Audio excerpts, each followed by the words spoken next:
I have saved one issue to the very end because it is highly, highly, highly sensitive. And that is a hadith that mentioned that towards the end of times, when the big Armageddon battle takes place, and there shall be Dajjal on one side and Isa on the other, that is the final Armageddon, the big one, that Isa will kill Dajjal. And then all of the followers of Dajjal will disperse running for their lives. Many of them will be from that group. And they will try to save themselves by hiding. And the hadith mentions, this hadith is in Sahih Muslim, and there are versions of it in Bukhari, but it's Sahih Muslim primarily. The hadith mentions that at that time frame, the creation will side with the Muslims publicly. I shouldn't even just say Muslims, the supporters of Isa, because there will be Christians who will support Isa and believe in him, so they will become Muslim, right? And for all we know, there might be Yahud as well, who will choose at that time to be with the truth. The hadith don't mention that all of them will follow. It just says the majority of his followers will be from there. There's a difference between the two.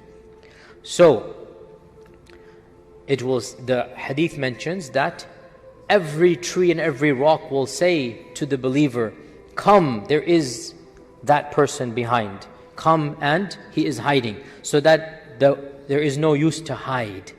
There's no use to hide anymore, because the creation of Allah will publicly humiliate and say, oh, he's hiding here, come and deal with this person. Except for the tree of Gharqad, that is a tree that will be quiet and not side with the Muslims. Now, every once in a while, some innocent khatib somewhere in the Western world gives a khutbah and he quotes this hadith. And memory jumps on him. You know what memory is.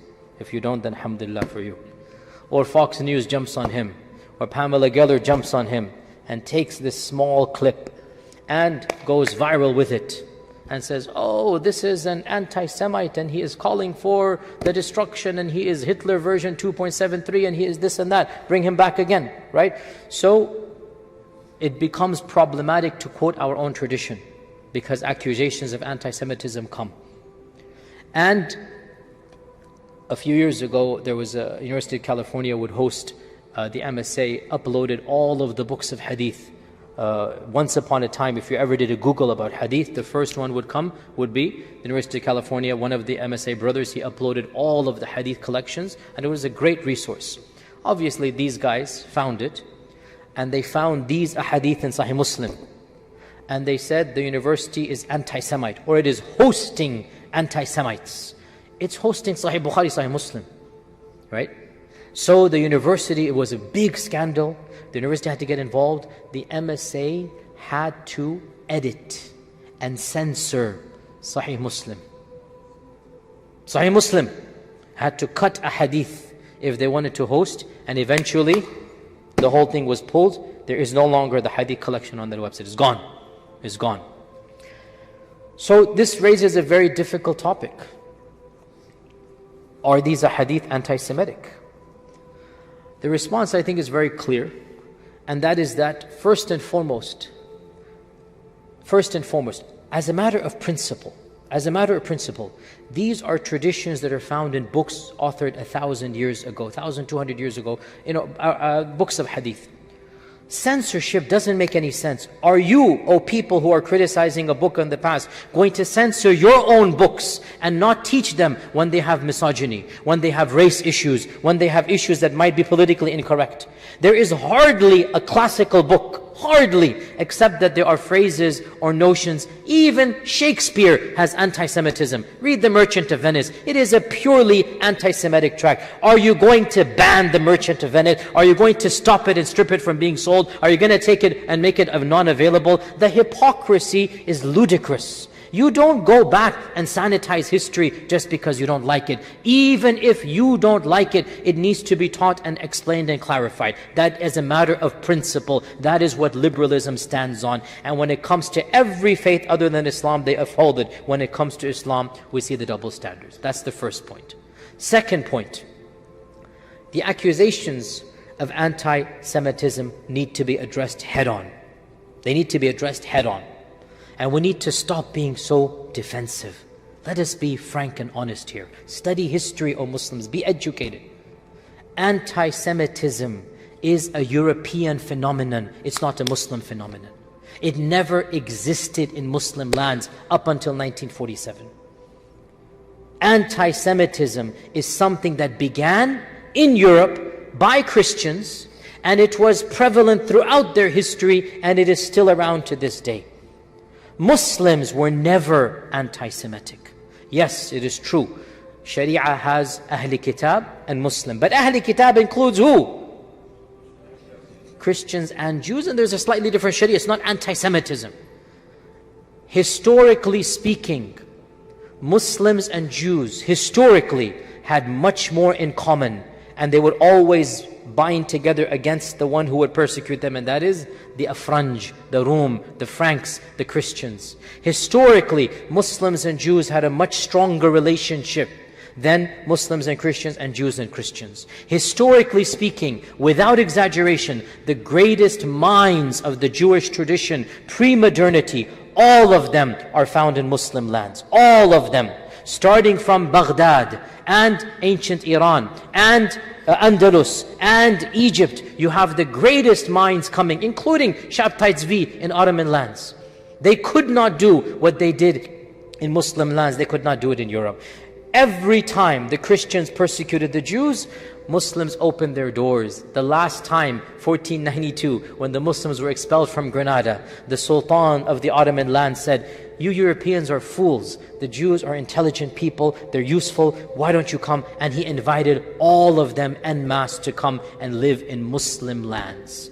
And that is why throughout the Muslim world, throughout the world, the largest population of Jews before 1947 were in Muslim lands. In Yemen, in Iraq, in Morocco, in Egypt. These were where the Jews were. So this whole notion of Muslims being anti-Semite, by the very people who defended, by the very people who invented anti-Semitism, please Muslims, educate yourselves. Don't fall for all of this stuff, okay? Also, so that's historically speaking. Let us realize these ahadith, they are predictions, not prescriptions. Big difference. They're predictions, not prescriptions. They're telling you what's going to happen. They're not telling you it is allowed to do it. So, if you believe in these predictions, you believe that stones are going to talk. I believe they're going to talk. But the people who criticize us don't. If you don't believe 90% of it, then why are you believing the 10%? These are predictions of the end of times, of Armageddon, what's going to happen, the apocalypse, the end of the world. If you believe that trees are going to talk, if you believe there's something called the Antichrist, if you believe there's something called the coming of Christ, well then, if you really believe that, fight on the side of truth, not on the side of evil. End of story. If you don't believe it, these hadith are not telling Muslims to do anything. It's describing what's going to happen towards the end of times. And therefore, if you choose the side of good and not the side of evil, you're not going to have this issue. So the bottom line, we don't have to worry about this charge of anti-Semitism. We need to educate ourselves and challenge it head on. These are not anti-Semitic hadith whatsoever. It's merely describing a battle towards the end of times, the forces of good, the forces of evil. Those who choose the forces of evil will have to suffer the consequences. Simple as that. You don't believe in this battle, then don't quote 10 phrases or 10 words and ignore the 100-word hadith. Don't quote that one phrase about the tree is going to say and ignore the whole context. That's being hypocritical. No scholar derives sharia from this. And again, to be brutally honest and blunt here, when the Holocaust was taking place in multiple places in the world, Muslims stood up to defend. Muslims stood up to help those that were being persecuted. This is a fact. The Muslims of France, the Muslims of Morocco, multiple places, they helped the Jewish people. And I have visited those places, Auschwitz and Dachau and others. And I will tell you honestly, and this is a reality that Allah knows, if I were alive at that time frame, I would have thought it is something that Allah will reward me if I were to protect these believers from that evil that was taking, believers in Allah overall, from that evil that is taking place. What happened afterwards, 1948 onwards,